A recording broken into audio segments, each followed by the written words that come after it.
Welcome to the Recruitment Hackers Podcast, a show about innovations, technology, and leaders in the recruitment industry. Brought to you by TalkPush, the leading recruitment automation platform. Hello, welcome back to the Recruitment Hackers Podcast. Max Armbruster here to talk with Mr. Andrew Nelesen, Global Solutions Director for Volume Hiring as SHL.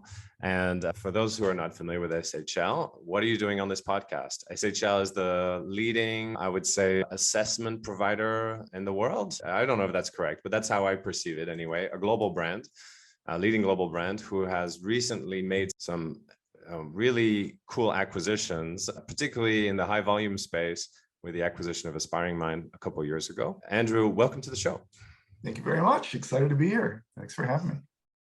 Pleasure. And I don't know if I introduced SHL correctly. I mean, that was my perception. It's number one in the space. I guess it doesn't matter if you're number one or number two or number whatever. But what does matter is the value proposition. So as you've had a number of acquisitions, I suppose it's good to get a little update on what does SHL do now? What does your solutions portfolio include? Well, it's actually quite broad and broader than I think most assessment providers. So it's both talent acquisition solutions, and I share a bit more about what those could look like, as well as talent management. So the full kind of employee life cycle.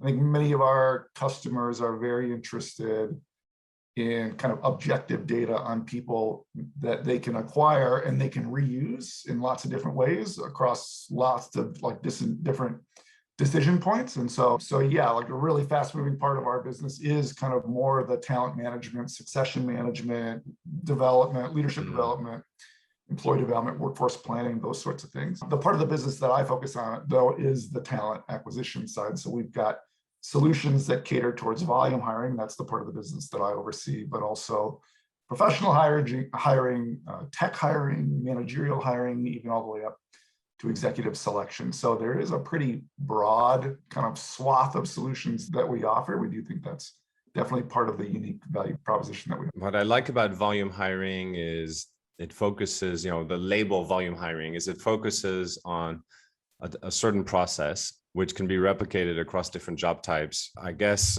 there are different names for that category. Some people call it hourly workers, but I think that's not really used in the international markets as much. What do you broadly put under volume hiring?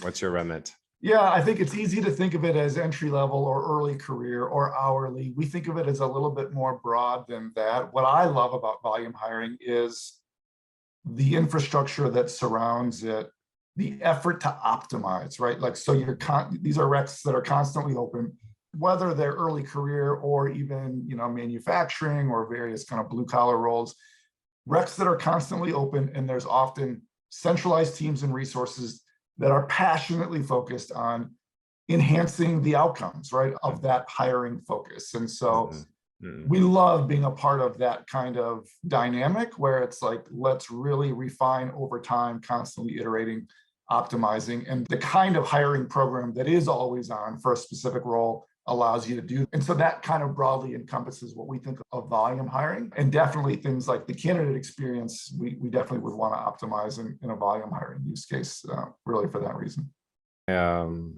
Totally agree. And it's one of the things that allow for companies like mine to exist is the fact that most ATSs are not really designed for this kind of fine-tuning, optimization of the volume hiring for positions where everything is automated as much as possible. So you need to have a level of customization per campaign, which you do not get in an ATS, which creates room for companies like mine. But yeah, let's talk about the candidate experience and how the expectations have changed over recent years. But I mean, Andrew, what's the innovation that SHL is doing in this domain in terms of delivering in a very competitive market today, delivering an experience that stands out from the rest? Yeah, this has really been my focus for the better part of 2 years since I took the role that I'm in now. I think we've long been known for the commitment that we make to the science, the psychometrics. And as you say, the kind of like the dynamic around candidates, the kind of power relationship, if they will, has shifted dramatically. Candidates really do have more power and leverage than they used to have in the process. And so we had to be very mindful of like, if we designed a selection process that included things like video interviews and assessments, our core business, but if we designed it where the ultimate stakeholder, the most important stakeholder was the candidate, what would that look like? And it was that kind of thinking that led to something that we've created that we call SHL Experiences, which is really kind of a flexible, nimble, brandable kind of workflow builder that puts context around assessments. We know that there's a lot of research on candidate resentment. It's up like 40% globally over the past 3 years. Candidates are super frustrated. They don't get what they want out of the process. And so we really wanted to dig into that. Well, how could we create a process where candidates felt like they were getting value, where they did understand the next steps, they did feel like they were going to be treated fairly, and we could also help our employer customers really think differently about how they could represent themselves in their brand. So many candidates can apply to a volume job, hundreds of them with a click of a button. So they might not have fully appreciated kind of the broader employer value prop.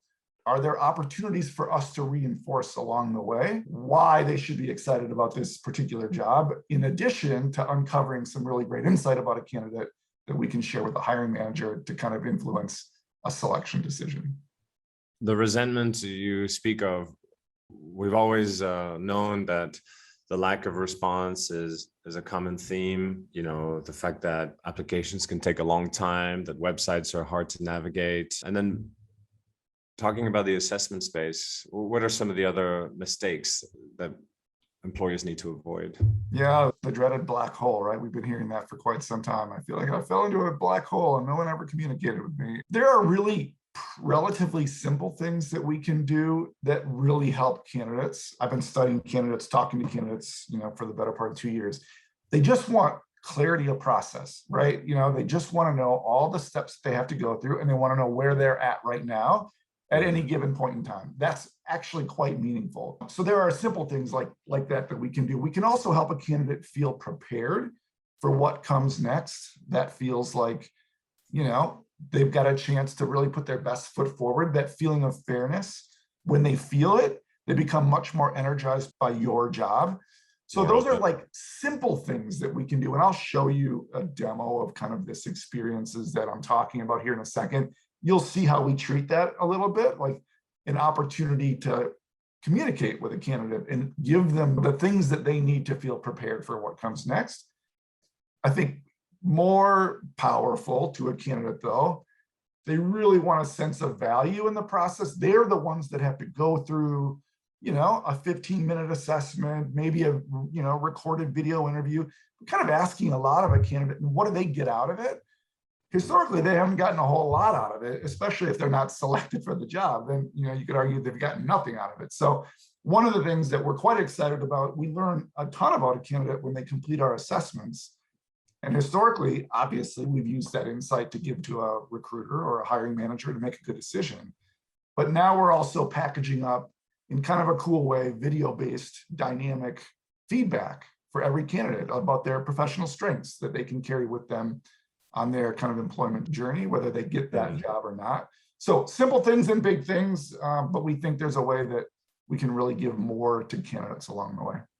Oh, the step one into providing people's feedback is you're rejected, you're shortlisted.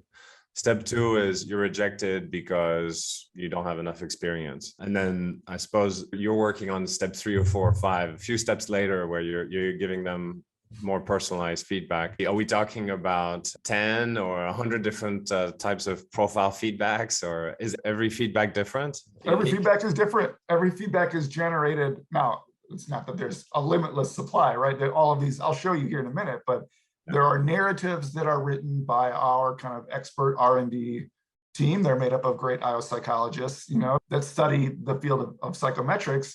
And so we, at a very granular level, we get very detailed understanding of candidates. They're able to turn that into, pretty meaningful video feedback, but we can create narratives for 40 different components that are measured in assessment, and then just pull the 3 that are most powerful for a given candidate, right? We only want to give them strengths-based feedback. We want this to be a positive part of the process. So we just grab the 3 that are most powerful, and we say, think about there are some interesting ways that you might apply these strengths as you think about your long-term career path and journey. So here you go. This is our gift to you, Wow. but it can be branded as if it's coming from the client. Wow. Well, you said they have resentment. It sounds like you're going to make things worse for everybody who's not using SHL. That's the goal. That's the goal. All right. Well, Andrew, we'd love to see, put some of these words into images. If you could show us the SHL Experience preview, that'd be awesome. So imagine, are you able to see my screen? Yes. Imagine that we work for a generic company that we're calling Home Produce. And you've applied, so you've used, any number of great resources that, Max, I know that you provide, right, that help bring candidates to the point of application. So they've applied in your ATS. There's a seamless integration that takes that candidate from your ATS to SHL Experiences, and maybe we'll have a branded welcome page. We can put videos here, we can do images or text or whatever the case may be. The candidate begins the process. And the first thing that we're going to do is we're going to just help them understand what they have to do next. All right, cool. So again, imagine that you're a candidate, you've applied through the applicant tracking system of an organization called Home Produce. This is a generic company that we've made up. And so you click on this link and it brings them to this branded experience that welcomes that candidate. And as they click begin, the very first thing that we want to communicate are the steps that we're going to ask this candidate to go through and the length of time that each of them will take. A candidate can go through all of them in a linear fashion. They can bounce around. They can hit pause and come back as their life allows them to. But in this first, we call each of these tiles. We can have as many tiles as we want, and we can put any kind of content behind these tiles, right? So we can put psychometric assessments. We can also put non-psychometric assessment content. Right. So this is a video of potentially a candidate or an employee that works for Home Produce that is welcoming that candidate and explaining the process that they're going to go through, right? So this is just a demo, a generic demo. This is Mark Zuckerberg's brother. What's that? Mark Zuckerberg's brother is. Doesn't it look like it? Yeah, you're not the first person to make that observation. But yeah, just many candidates, they love to actually hear from people that are in the job more than like a talking head. So many of our customers put, imagine someone that's like actually on the job in a work scenario saying, Max, we're thrilled that you've applied. You're going to take an assessment and a video interview. And along the way, if you want to, learn more about the job, we'll give you a chance to do that as well. And of course, this is optional. I mean, for some of your customers will be focused 100% on markets where there's a high supply of talent and very high velocity. And maybe they'll say, no, I'd rather skip some of this stuff and go straight to the assessment. Does that happen or? It does. And that's totally fine. I think the other thing that's really powerful is this idea of A/B testing what is most effective for a given organization. So what if we created an experiences workflow for the client that you just kind of referenced, right? That use case. And we said, well, let's try one out. Let's have a welcome video for one, and let's go straight to the assessment for the other. Or let's have a welcome video that focuses on a message around safety on the job because of COVID versus a welcome message that focuses on a limitless career opportunity and career pathing, right? And let's test which message drives a better outcome for a candidate. Which one are they more energized by? Which one do they complete the process faster? Which one produces candidates that might even have better assessment results? Lots of different ways that we can test the experience that we want to send candidates through, in addition to the kind of psychometrics that we know is going to be so important to the process as well. So, all right, so we've been welcomed to the process. Now I'm going to go back, and now let's say, all right, again, all of this is configurable and optional, but here we've got a little bit more like, do you want to learn more about this job? And do you want to evaluate for yourself if this is a good fit for you? So again, let's go back to the use case that you just shared. You've got, 1,000 candidates for every single job. Well, maybe you want some of those candidates to remove themselves. So maybe you have like a day in the life video that can play, and it brings to life that kind of daily experience. This is probably not the most appropriate video for a volume use case, but let's say that, you're showing what it's like to work at home produce and you're stocking shelves or you're a cashier or whatever the real day in the life is actually all about. And then you can get to a point where you get that candidate to reflect on whether or not they really want that kind of experience every day. Are you likely to go out of your way? Yeah, I can do that. Are you energized by a fast pace? Definitely. Ooh, do I really want to stand all day? I'm kind of comfortable. Do I have to work weekends and nights? Wow, that one makes me a little bit concerned. So then maybe it's nice. You start with a couple of gimme questions that are easy yeses, so you don't put the candidate in a defensive mindset. Absolutely. And then we can give some candidate that's just for some feedback that's just for this candidate that helps them decide, is this really the right job for them? So they're not being evaluated psychometrically at this point. No, they could be. We could create an assessment that has that same kind of look and feel, very face valid, that is evaluative. But in this case, we're just demonstrating kind of an RJP that helps that candidate. So then again, all of these can be optional tiles. These can be linear or non-linear. Now, maybe we're navigating into the actual assessment. I'm going to just click through this relatively quickly. There's tons of different options for assessment content. We have like this massive library, off-the-shelf job-focused assessments, we call them. So for store associates, for contact center roles, for manufacturing, for professionals, on and on. There's all of these kind of ready to go off-the-shelf assessments, but we can also create a tailored assessment for a given organization. I'm just clicking through this very, very quickly. We can have multimedia in the assessments. This is all just text for the purposes of this demo, which I'm going to click out of because what I want to get to is I want to share that video feedback. Get your personal feedback. Great. So now we're going to get to this, and I don't think you're going to be able to hear the audio, but it's this very stylized video that plays with an audio overlay that talks about the process that we went through. Megan, this is designed just for you. We studied all about, like the requirements for the role. We learned a lot about you. These are some of your strengths. I'm just going to let this play for a minute. How you see yourself and how you relate to others. From 20 work behaviors, the results of the evaluation highlight your natural strengths and the work behaviors that will serve you well in your professional journey. Your natural strengths are in.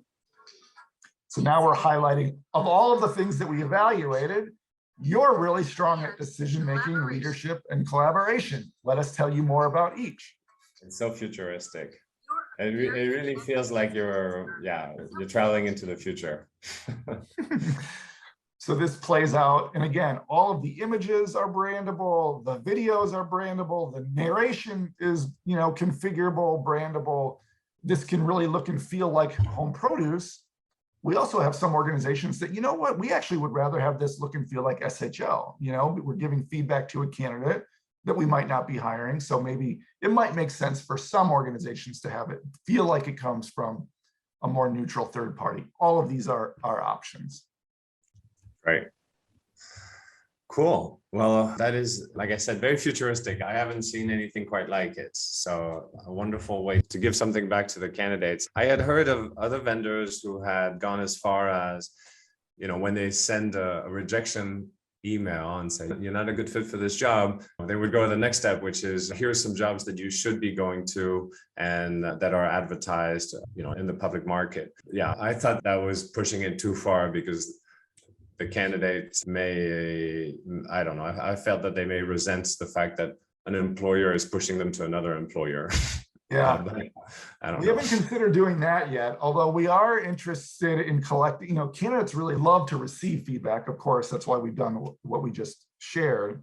They also like to give feedback. And so how do you do that at scale when you're dealing with volume hiring in a meaningful way? So that might be the next thing that we roll out is how do we actually give voice to candidates to, influence the process for the next candidate that might come down the path.